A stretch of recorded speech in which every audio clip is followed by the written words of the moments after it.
천하 안 서던 귀신 이야기 중편입니다. 기왕 시작한 거 끝까지 적도록 하죠.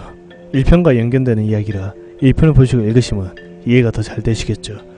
어쨌든 에피소드 1에서 적었던 일이 있는 이유로 그 자취방에 뭔가 다른 존재, 그러니까 귀신이 있다는 생각이 커져만 갔습니다. 그 일은 입에서 입으로 퍼져나가 학과 사람들이 저는 몰라도 그 이야기는 알고 있을 정도였죠. 한 번은 축제의 마지막 전날 학년이 모여서 뒤풀이를 하고 1학년 남자들 대부분이 저희 집에서 잔 적이 있었습니다. 당시 1학년이 41명이었습니다. 그리고 11명이 남자였죠. 1편에서 말씀드린 10명이 잔 그날입니다. 그 10명 중에서 저랑 재수한 형이 안 자고 새벽 5시까지 귀신 얘기를 했었습니다.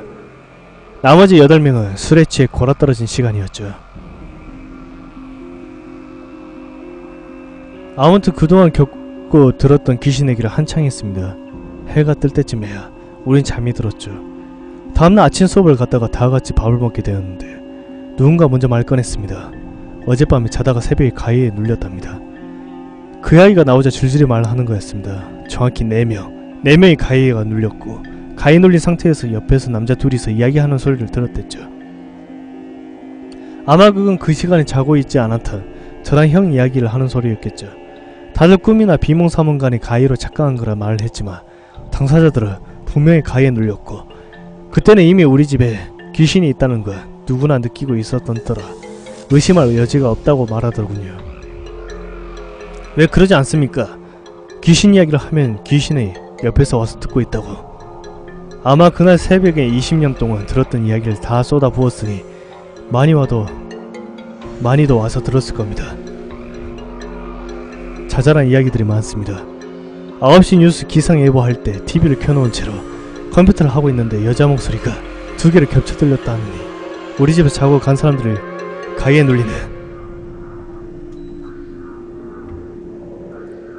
에피소드 2번째입니다. 그렇게 1년이 지났죠. 겨울방학이 오고 전 고향에 내려가 조선소에서 일을 했습니다. 저희 집에 바닷가라 조선소가 있습니다. 2달 동안 일을 하고 개강이 다가오니 다시 그 집에 가기 싫더군요. 그래서 방을 옮길까 했지만 천주교 신자였던 어머니는 말도 안 되는 소리 말고 그냥 거기에 1년 더 살으라고 하시더군요. 그 해는 석유값이 오르면서 자취촌 일대 방값이 30만원씩 더 뛴다고 했습니다. 저희 방 방세도 30만원이 올랐고 제 방도 올랐지만 다른 방보다 30만원 싼 상태라 더 그러셨겠죠. 그때 제가 왜 그랬는지 모르겠지만 그냥 그렇게 그 방에서 다시 1년을 살게 되었습니다. 처음 몇 달 동안은 별일이 없었습니다. 단지 그 귀신의 실체가 더 뚜렷이 드러났다는 것만. 그 일은 어느 날 밤 꿈에서 일어났습니다. 지금부터는 꿈 얘기입니다. 꿈에서 저는 방학 때 다녔던 조선소에 다니고 있었죠. 근데 그 조선소 위치가 제 고향이 아니라 이곳 천안이었습니다. 그리고 같은 과 친구 한 명이랑 같이 다니고 있었죠. 그날도 친구랑 같이 일을 마치고 간단히 술을 한잔하고 집으로 오는 길이었습니다. 여기서 그림을 추가해드리죠. 참고로 이 그림은 실제 안서동과 동일합니다. 보다시피 초등학교엔 정문이 남쪽을 향해 나있고 동서로 후문이 하나씩 있는데요. 서쪽 후문으로 나가면 제가 살던 자취방이 나오고 꿈에서도 이와 같았습니다. 참고로 제 자취방 생김새 제대로 봐주시기 바랍니다. 운동장에 들어서서 친구와 저는 갈라져서 각자의 집으로 가는 시기였습니다. 어쨌든 친구와 일을 끝내고 운동장에 들어섰습니다. 이런저런 이야기를 하며 반쯤 걸어가고 있는데 서쪽 후문, 그러니까 저희 집 쪽에서 조그마한 그림자가 보이기 시작하는 것이었습니다. 친구와 저는 그 자리에 멈춰서 그 그림자를 자세히 쳐다보기 시작했죠. 그 그림자는 점점 다가오며 흐릿한 모습을 드러내기 시작했습니다. 단발머리 한 소녀였죠. 이상한 건 고개를 왼쪽으로 기울이고 한 손에 앙상한 나뭇가지를 들고 노래를 흥얼거리는 것이었습니다. 그러면서 저희 쪽으로 서서히 다가오더군요. 이렇게 말이죠.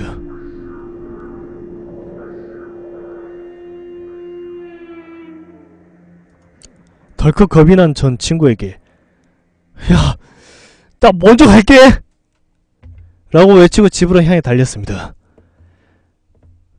우리 쪽으로 다가오는 여자애를 스치며 힐끗 얼굴을 보니 머리카락 사이로 드러난 한쪽 눈으로 순간적으로 저를 쳐다보는 것이었습니다.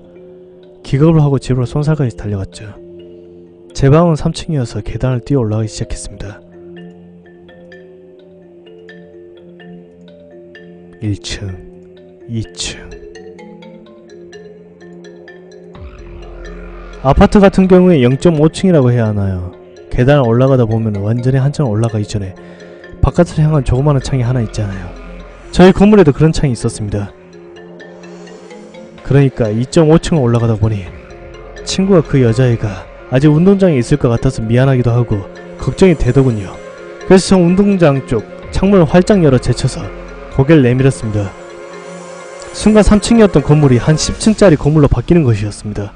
건물 외관이 D자로 운동장을 향하고 있었죠. 근데 그 건물이 10층으로 바뀌면서 양쪽에 난 창문으로 아까 운동장에서 봤던 그 여자가 절 쳐다보고 있는 것이옵니다. 각 창문마다 하나씩. 이렇게 말이죠. 고개를 옆으로 기울이면서.